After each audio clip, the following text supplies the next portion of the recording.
I've decided I'm going to make some sous vide egg bites. Uh, all of these containers will do pretty good at making single servings. These ones are called salmon containers, I think. They're salmon-sized mason jars, and they have the same size as the wide mouth, but they're shorter and they don't curl over. That's the quality of the mason jars that you're looking for. A nice straight opening. And they have been sitting in the cupboard for a while, so I'll probably quickly wash the lids and containers before I get going. This size might be nice for a little chef's sample. Like me, you haven't done this in a while, you're going to want to check your displacement.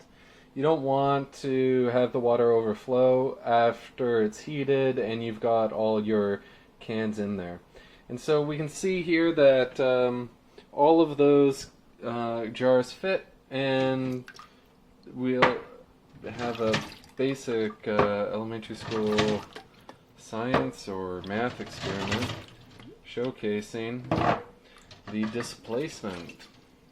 Doesn't take much water in this bath in order to cover up all of these soon to be filled with egg containers.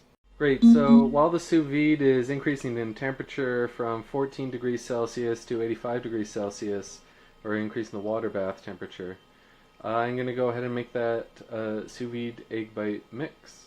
This is 5 cups of water, so I'm going to kind of do a mix of stuff and eggs till it reaches about this high.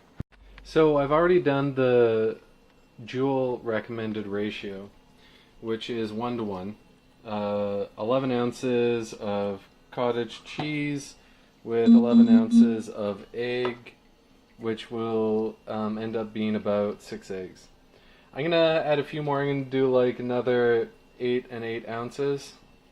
So I forgot the Vitamix had volume measurements along the side, so that would have made this a whole lot easier.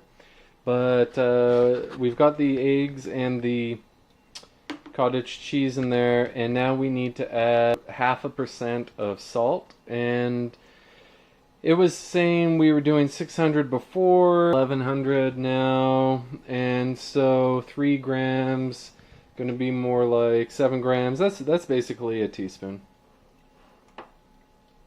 So I'm going to take a teaspoon, toss it in there. Then I'm also going to get some pepper on that. We're just going to start it low and then work our way up.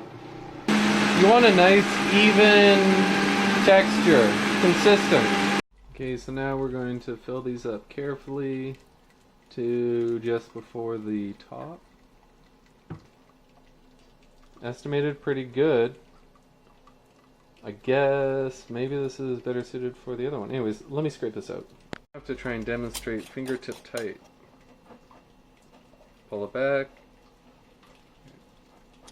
Yeah.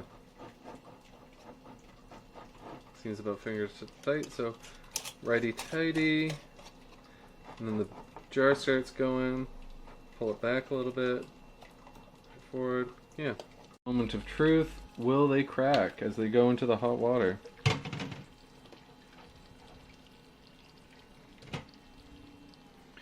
Some of these need the displacement in order to be submerged, and I forget the order in which I put them in before. Well, that one felt a little bit loose, and that water is really hot. Ouch. Okay. What did I do here? Okay, so they're all in there. One got sideways for a little bit and started leaking out mixture. That's why it's a little cloudy. That's this one. But as we can see, the pump, it's got a clear path through to try and circulate the water, and they're all immersed. So I'm going to hit start on the timer. Yeah, so now that sits for some 20 minutes, and that's your basic sous vide mason jar setup. You can put a lot of different ratios of egg and dairy in there and out comes things like custards or cheesecakes and stuff.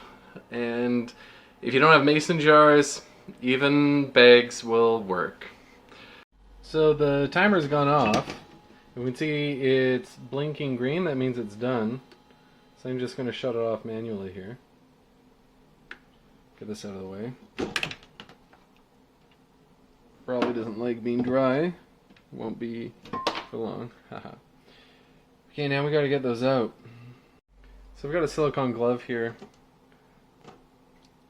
Hopefully that'll be quick work of this. Whoa.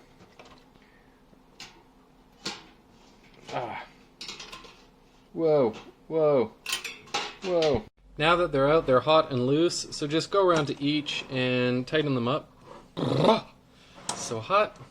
Let's open up this. Oh, lots of water in the top of that one. So I've got these ones lined up to cool down before I toss them in the fridge or some cold water to get them down to temperature. But let's go ahead and take a look at this one. Show you what the texture was like. It was the only one with water in it, but that doesn't really matter. It's just our tester. You can see